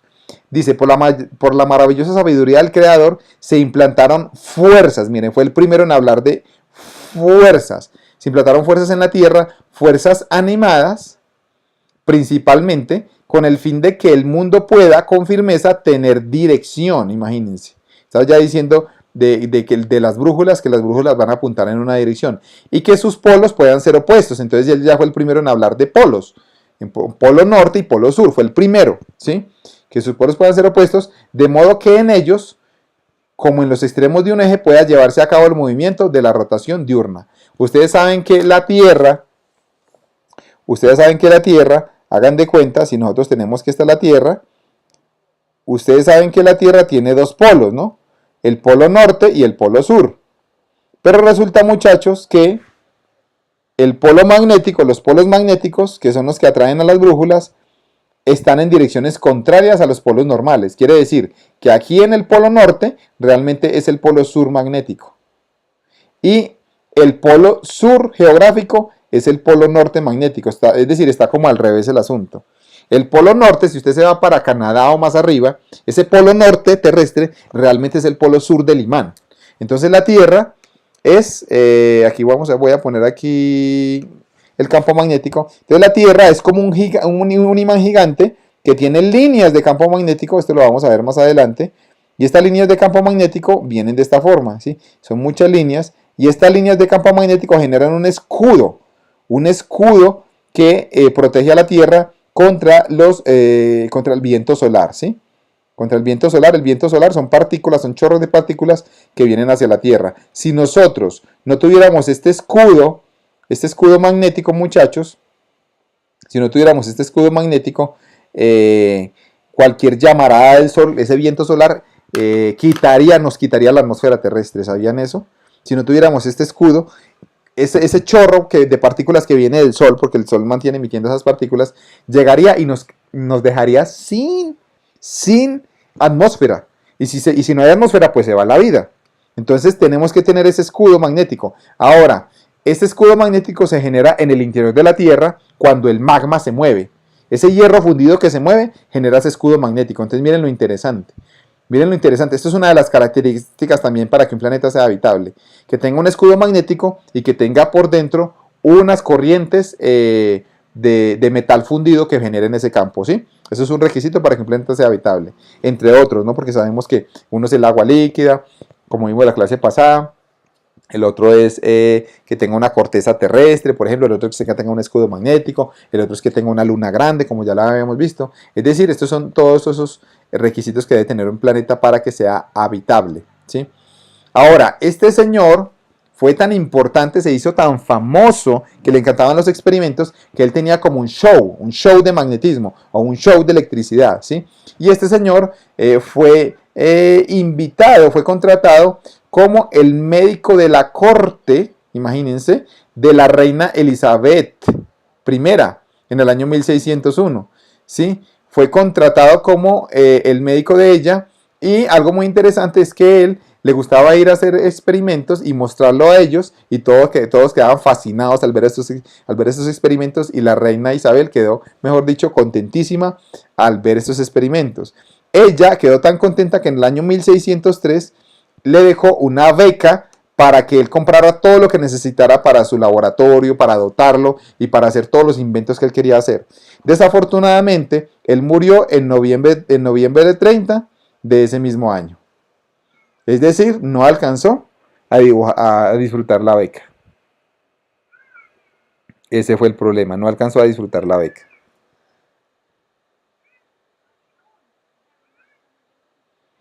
Pero sin embargo, este señor hizo tanto por la electricidad que hoy se le conoce como el padre de la electricidad.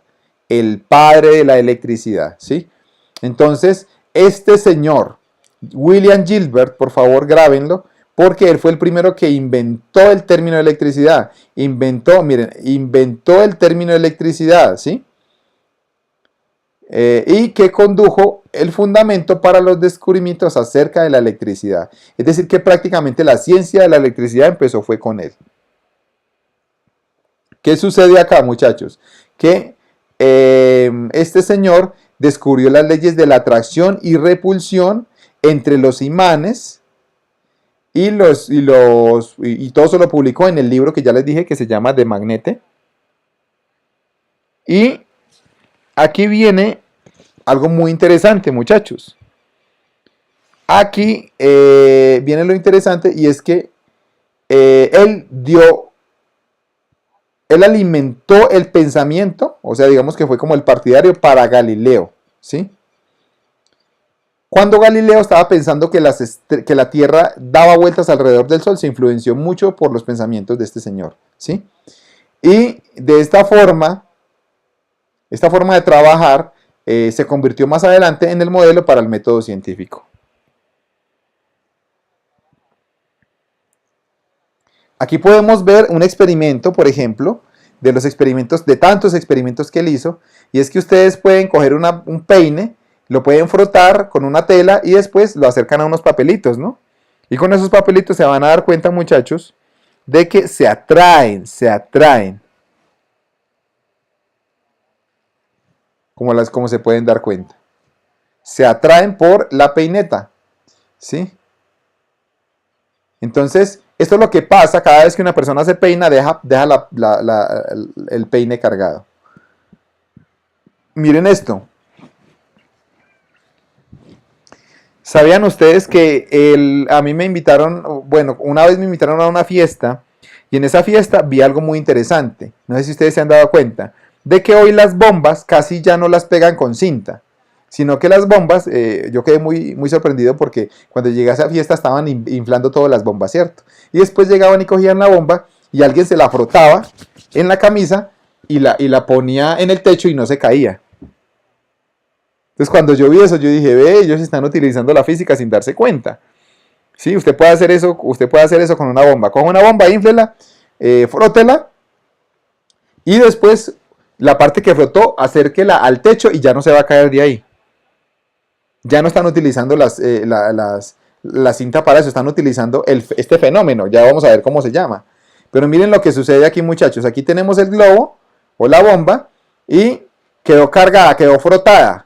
Y cuando quedó frotada, entonces la acercamos a la pared y al acercarla a la pared, pues obviamente la pared, ¿qué es lo que hace? Como la superficie del globo está cargada positiva, esta superficie positiva entra y coge electrones de la pared, ¿cierto?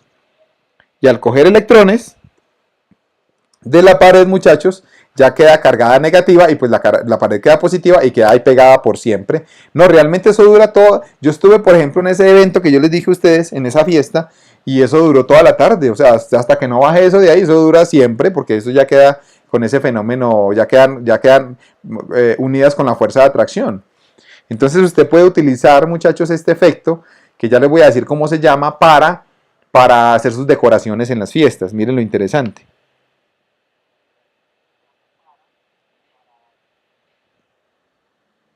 Ok, así lo mismo, este es otro experimento que usted puede hacer.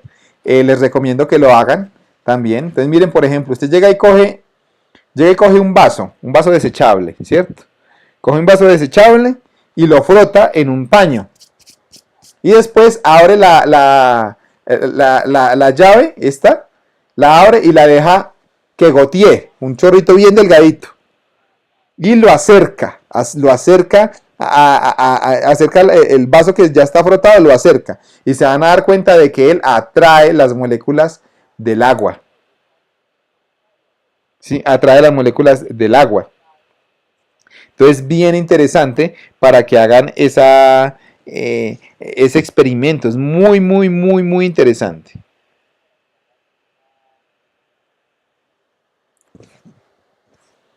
Este experimento también se debe a qué? Lo que ya vamos a ver ahorita es un efecto en especial, que es el que vamos a ver aquí. Aquí podemos ver, por ejemplo, una bomba, también un globo cargado. Y ahí podemos ver, muchachos, de que aquí le acercamos esta parte, la que está cargada, ¿cierto? Esta parte, la que está cargada, por eso es que lo está trayendo. Pero si nosotros acercamos una parte que no esté cargada, pues obviamente no lo va a traer. Miren lo interesante. Son experimentos de electricidad y magnetismo con los que usted puede aprender en su casa. Ok, muchachos. Entonces, todos estos fenómenos que yo les acabo de decir se deben a un efecto, escúchenme muy bien, que se llama el efecto triboeléctrico. Repito, efecto triboeléctrico. Tribo viene de fricción y eléctrico viene de carga eléctrica. Entonces es cargar un cuerpo con fricción. Por eso se llama triboeléctrico. Este efecto triboeléctrico, muchachos, se debe a lo siguiente. Se debe a que todos los átomos tienen en la tabla periódica, dependiendo de qué tan cerca estén de los gases nobles, ustedes recuerden que hay un tipo de elementos, unos que están más cerca de los gases nobles y otros que están más lejos. Por ejemplo, el sodio, si ustedes recuerdan, díganme el sodio, cuántos átomos tienen cuántos electrones tienen su último nivel. A ver, recuerden por favor ahí, van a escribirme por favor aquí en los comentarios. Escríbanme por favor en los comentarios, muchachos. Escríbanme por favor ahí en los comentarios. ¿Cuántos electrones de valencia tiene el sodio?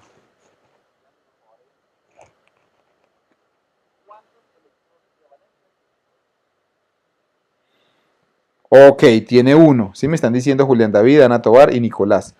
Tiene un electrón de valencia. Hay una regla que se llama la regla del octeto, la ley del octeto. Esa ley del octeto nos dice, muchachos, que por ejemplo, un átomo de sodio tiende a completar en su último nivel 8 electrones. Entonces él tiene en su último nivel 1. Entonces, ¿qué le queda más fácil? ¿Perder ese 1 o ganar 7 para que tenga 8? ¿Qué le queda más fácil? ¿Perder ese 1 o ganar 7?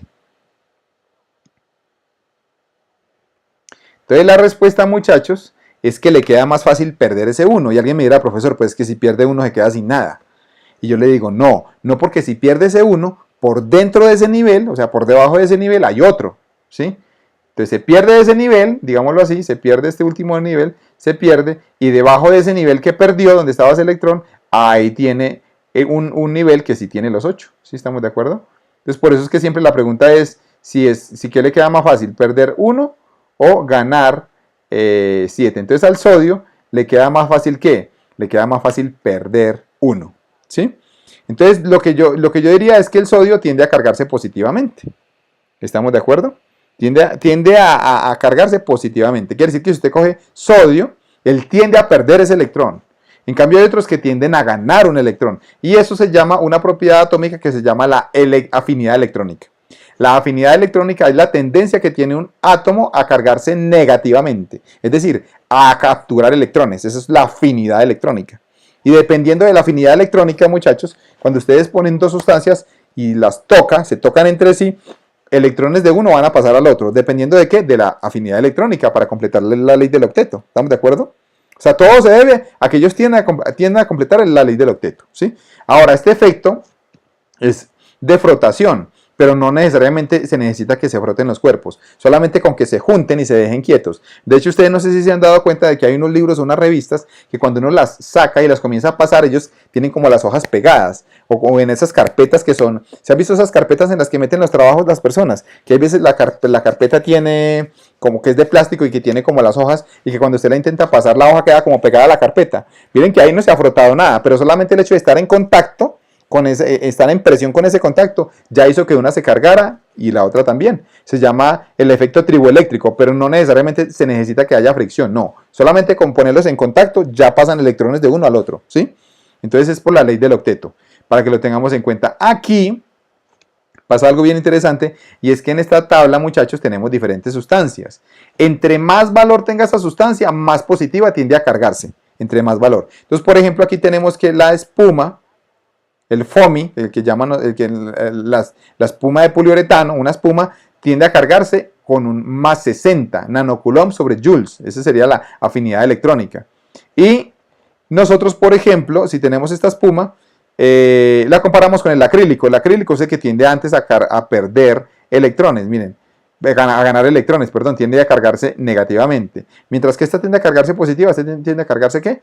Negativa. Entonces les quiero hacer una pregunta. Si ustedes ven la tabla, por favor, muchachos, díganme qué pasa si nosotros cogemos madera y la frotamos con papel.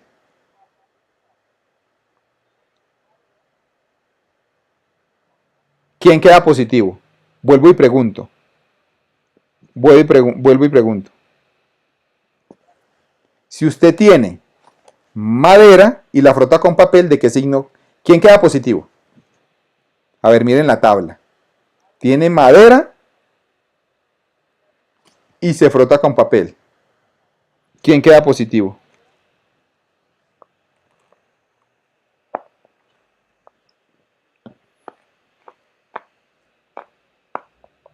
El papel. Entonces, a ver, simplemente es mirar los valores, muchachos. El papel tiene un valor de más 10, ¿sí? Y la madera tiene un valor de más 7. ¿Quién es más positivo? Es más positivo el papel, entonces el papel queda cargado positivo y la madera queda cargada negativa. Esa es la respuesta, ¿sí? Siempre va a quedar positivo, ¿cuál? El que tenga el mayor valor. ¿Estamos de acuerdo? Un último ejemplo.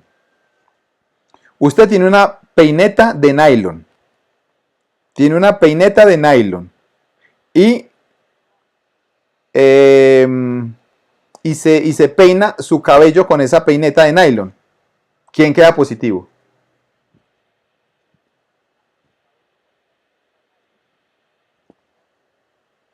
Una peineta de nylon y se peina el cabello con esa peineta. ¿Quién queda positivo?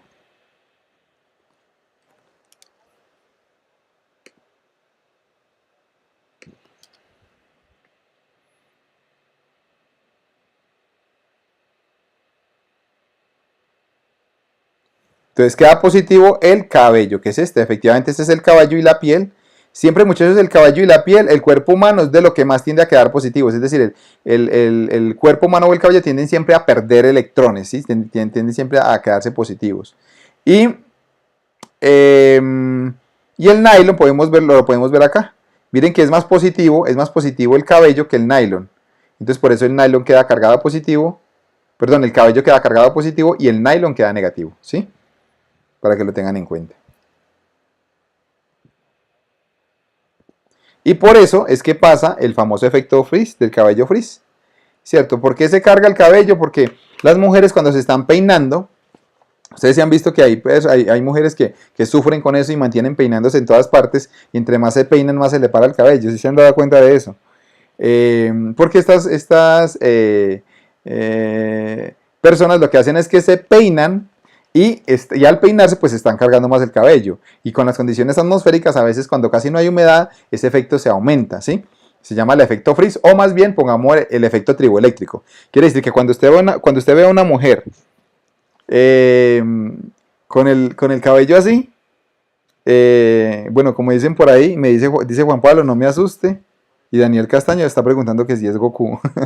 Entonces, bueno, definitivamente esta mujer tiene el efecto triboeléctrico en su cabello. Cuando ustedes vean una mujer que tiene el cabello así, le pueden decir, oye, el efecto triboeléctrico, ¿sí? Entonces, ¿qué consejo le podemos dar? Le podemos dar o que utilice un producto que quite el frizz. Realmente, cuando decimos un producto que quite el frizz, es un producto que neutralice la carga del cabello. Imagínense, eso es lo interesante. Un producto que neutralice la carga del cabello, es decir, un producto que tenga una afinidad electrónica. Como el cabello es positivo, necesitamos un producto que sea negativo, ¿cierto? Que me traiga iones al cabello para que lo neutralice y ya se le quite este efecto, ¿sí? Todo eso es física, muchachos. Entonces, cuando ustedes vean a una mujer así, le tienen que decir, por favor, apliquemos la física para ese frizz, ¿sí? Ok, perfecto. O un peine de madera, como dice esta otra solución. Si es un peine de madera, aquí podemos ver, un peine de madera, pues obviamente tiende a cargarse negativamente allí, que tiene menos afinidad electrónica, ¿sí? Ok. Y ya vamos para la última parte. Ya estoy finalizando. Entonces, íbamos en lo siguiente, en que me devuelvo un poquitico, este señor, William Gilbert, fue el padre de la electricidad y publicó un libro en el año 1600. Pero en ese libro él fue el que comenzó a decir fuerza eléctrica, fuerza de atracción, fuerza de repulsión, electricidad. Fue el primero que comenzó a hablar de eso. Pero él no sacó una fórmula matemática, muchachos. Él solamente hizo fue los experimentos. Pero gracias a este señor, otro más adelante allá hizo un experimento muy interesante. ¿Quién fue? Este señor, Charles de Coulomb. Este señor que vivió entre los años 1736 y 1806, fue un físico e ingeniero francés, ¿sí? O sea que este ya no era médico, sino que era físico e ingeniero y era francés, ¿estamos de acuerdo? Y este señor realmente era un general, era un militar, muchachos. Él entró a la escuela militar, era alguien que le gustaba demasiado la parte del ejército, pero también la ciencia, es decir, era un general que en sus tiempos libres se ponía a hacer puros experimentos de la física. Entonces miren lo interesante, esto me llama mucho la atención. El primero que acabamos de ver era un médico, y en los ratos libres hacía experimentos de física. Y este otro señor era un militar, y en los ratos libres hacía experimentos de física. ¿Sí ven lo interesante? Este señor publicó una teoría llamada la ley de Coulomb. Y hasta hoy, ustedes pueden ver los libros, muchachos, y hasta hoy esta ley existe y se cumple perfectamente. Entonces estamos hablando de que más o menos unos 150 años después de que salió ese libro de Magnete, Este señor vino y sacó la matemática para esas fuerzas, pero fue solamente 150 años después, es decir, más o menos casi en el año 1800, ¿sí estamos de acuerdo? Entonces estamos hablando de que la primera ecuación de electricidad y magnetismo empezó hace más o menos unos 200 años pasaditos, ¿sí? Para que lo tengan en cuenta. Entonces, ¿qué dice esta ley, muchachos? La ley dice lo siguiente: la magnitud, esta ley, esto es importante tenerlo en cuenta y hay que aprendérselo de memoria. La magnitud de la fuerza electrostática de atracción o repulsión entre dos cargas puntuales es directamente proporcional al producto de las magnitudes de las cargas. Es directamente proporcional al producto de las magnitudes de las cargas. Entonces, ¿cómo escribimos esto matemáticamente, muchachos? De que la fuerza es igual, directamente proporcional, esto sería una constante de proporción, de proporcionalidad, al producto, que sería esto, miren muchachos, al producto de las cargas, aquí vemos dos cargas que se están multiplicando, e inversamente proporcional, aquí podemos ver inversamente, vamos a cambiar el color, inversamente proporcional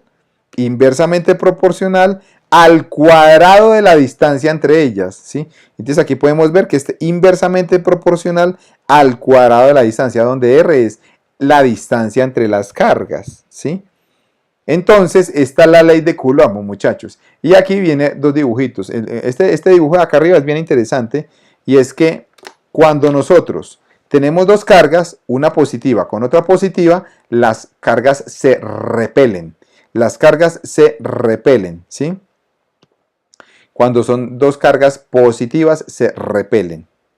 Ahora, porque son cargas de igual signo. Si son cargas de igual signo, se repelen.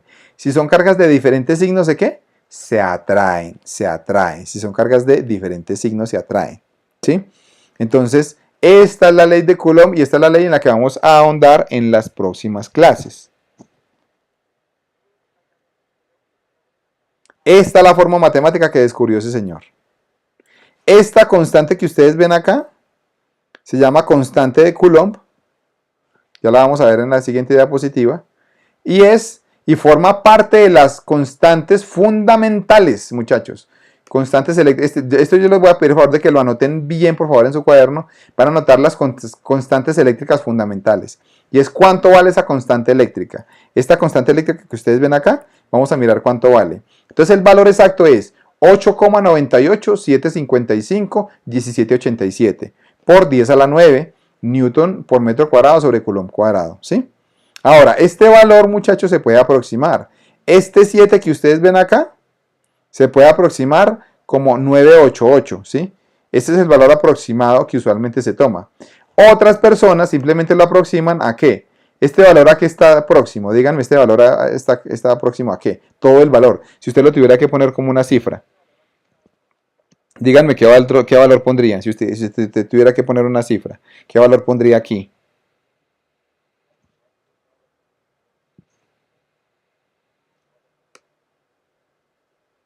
Un 9, exacto. Entonces la constante eléctrica es 9 por 10 a la 9 newton por metro cuadrado sobre coulomb cuadrado. Uno puede trabajar directamente con 9 y no hay ningún problema, ¿sí?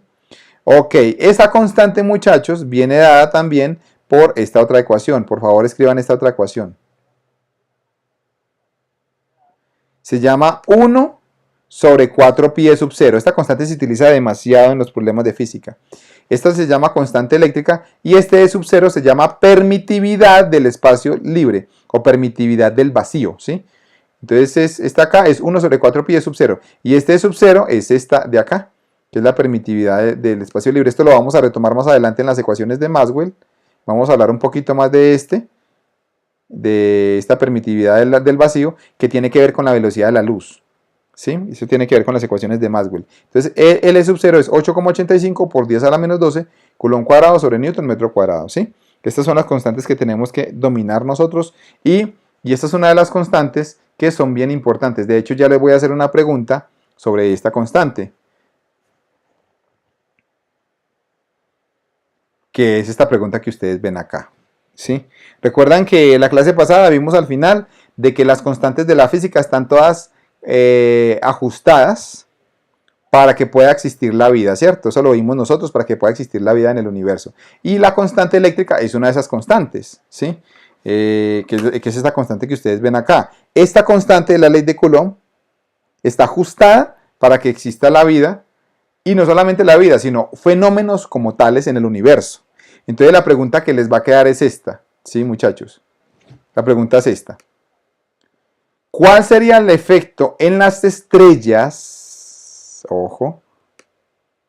¿Cuál sería el efecto en las estrellas si el valor de K fuera menor? Si el valor de la constante eléctrica fuera menor. O si fuera mayor. ¿Qué le pasaría a las estrellas? ¿Cuál sería el efecto de las estrellas en las estrellas? Esto es importante. Esto les queda como consulta, muchachos. Todas estas preguntas que yo a ustedes les hago, especialmente estas que pongo, que son tan profundas, son para que lo tengan en cuenta para el examen, ¿sí? Entonces van a averiguar, pregúntenle a compañeros, a profesores en internet, qué pasaría en las estrellas si el valor de K fuera menor o si fuera mayor. Si el valor de K en la constante de Coulomb, ¿sí? Que esta constante es para todo el universo. Entonces, ¿qué pasaría? ¿Qué pasaría en las estrellas si ese valor fuera primero o mayor o si fuera menor, ¿sí? Eso lo van a consultar. Ok, muchachos, esta es otra constante que es importante saberla. La carga del electrón es 1,602. Vamos a tomar siempre estos valores, no más solamente 1.6. 1.6 por 10 a la menos 19 Coulomb. Esta es la carga del electrón y esta es la carga que vamos nosotros a utilizar. Obviamente esto sigue con un poco de ceros, siguen 40 ceros de ahí en adelante. Pero entonces vamos a tomarla solamente con el primero. 1,6 por 10 a la menos 19. Esto es otro valor que nosotros también tenemos que tener, y esto es otro valor que está ajustado para que exista también el universo tal y como lo conocemos, ¿cierto? Para que exista la vida. Ok, perfecto, muchachos. Entonces ya acabamos de llegar en este momento al taller. Son ejercicios, ¿sí? Entonces, estos ejercicios son los que van a quedar, ¿cierto? Para el taller. Les voy a mostrar el primero. Y este es un ejercicio para que ustedes practiquen, ¿cierto? Entonces miren lo que dice lo siguiente. Una partícula alfa, ¿qué es una partícula alfa? Es un núcleo de un átomo de helio, ¿sí? Eso es una partícula alfa. Es un núcleo de un átomo de hierro. Me están dando la masa, miren, la masa es 6,64 por 10 a la menos 27. Me están dando la masa y me dan la carga. La carga es más 2e, o sea, más 2 electrones. Más 2 por la carga del electrón, pero positiva. Eso me da 3.2, porque recuerden que el electrón es 1,6. 1,6 por 2, pues es 3.2, ¿no? Entonces me dan la masa y la carga de una partícula alfa, ¿sí? Ustedes me preguntarán, profesor, ¿y qué será eso? ¿Qué será la partícula alfa? Me dirán, profesor, ¿y qué será eso? Una partícula alfa es una partícula, como lo dicen ahí, es un núcleo de helio, y es una de las partículas que salen cuando hay una explosión nuclear, o también las que están saliendo en este momento del Sol. De hecho, por eso es que les digo que si nosotros no tuviéramos ese escudo magnético, esas partículas nos dejarían sin atmósfera, ¿sí? Entonces dicen, comparen la magnitud de la repulsión entre dos partículas alfa, ¿sí? De la repulsión eléctrica, con la atracción gravitacional entre ellas, ¿sí? Es decir, usted tiene dos partículas alfa, ¿cierto? Una partícula es positiva, ¿cierto? Otra partícula también es positiva porque ya me están diciendo que ambas son positivas. Estas partículas, muchachos, tienen lo siguiente. Tienen una fuerza de atracción, que es una fuerza gravitacional. Aquí ya la voy a dibujar. Tiene una fuerza gravitacional aquí. Fuerza gravitacional, se atraen, porque son dos partículas que tienen masa, se atraen. Recuerden que la ley de gravitación de Newton dicen que dos partículas, por el hecho de tener masa, ya se atraen. Esta es la fuerza gravitacional. Pero como son positivas, aparte de esta fuerza de atracción que es la gravedad, aparte de esta fuerza que es la gravedad, estas dos, como son positivas, se repelen por la fuerza eléctrica, por la ley de Coulomb. Es decir, que tienen una fuerza. Vamos a cambiar aquí el color. tienen una fuerza que va así, se repelen, una fuerza eléctrica. Entonces aquí lo que nosotros queremos saber es comparar qué tan grande es la eléctrica con respecto a la gravedad. Y simplemente, ¿qué es, muchachos? Cojan estas dos ecuaciones y dividan la fuerza eléctrica sobre la fuerza de la gravedad, la dividen. Dividan esta ecuación entre esta. Y al dividir se les va a cancelar la R. Y les va a quedar todos los datos ahí. Entonces, cuando ya les queden todos estos datos, muchachos, les tiene que dar al final 3.1 por 10 a la 35. ¿Qué quiere decir esto, muchachos? Que la fuerza eléctrica es mayor que la fuerza de la gravedad 3,1 por 10 a la 35 veces. Y estos son un 1 seguido de 35 ceros. Resulta que si usted se va contando de 6 en 6, 6 es un millón, 12 es billón, 18 es trillón porque son múltiplos de 6, 24 es cuatrillón, 30 es quintillón, o sea, casi sextillón. La fuerza eléctrica es casi sextillón de veces más grande que la gravedad. O sea, millón de millón de millón de millón, casi 6 veces. Es más fuerte que la ley de la gravedad, imagínense. ¿Estamos de acuerdo? Que eso es lo que decía alguien ahorita, más o menos 10 a la 40, ¿sí? Está muy cercano a 10 a la 40, como lo podemos ver ahí, ¿sí? Un 10 seguido de 40 ceros, entre 35 y 40 ceros, o sea que es muy grande. Afortunadamente todo está balanceado.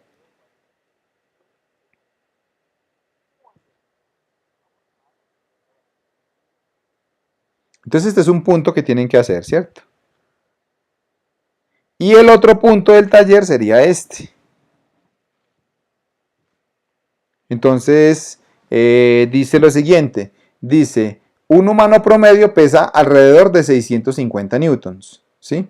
Entonces le están dando una fuerza.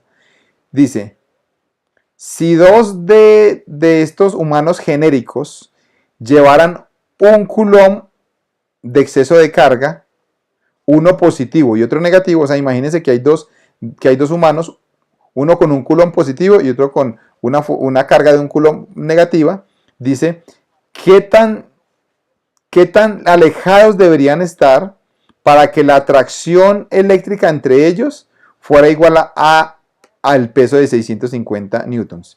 Entonces, ¿qué es lo que me están diciendo, muchachos? Que utilice esta fuerza, la ley de Coulomb, utilice esta fuerza K por Q1 por Q2 sobre la distancia al cuadrado. Y de aquí le están dando todo. Mira, le están dando el 650, que es la fuerza. La constante eléctrica la tenemos. La carga 1 y la carga 2, ambas son un coulomb. O sea que tenemos esta carga y tenemos esta carga. Ambas son 1. Solamente despeje de aquí la R. Básicamente eso es lo que le están preguntando. Les doy una pista. Les tiene que dar del orden de kilómetro. ¿Sí? Básicamente este es el taller. Entonces en este momento, ese sería, digamos,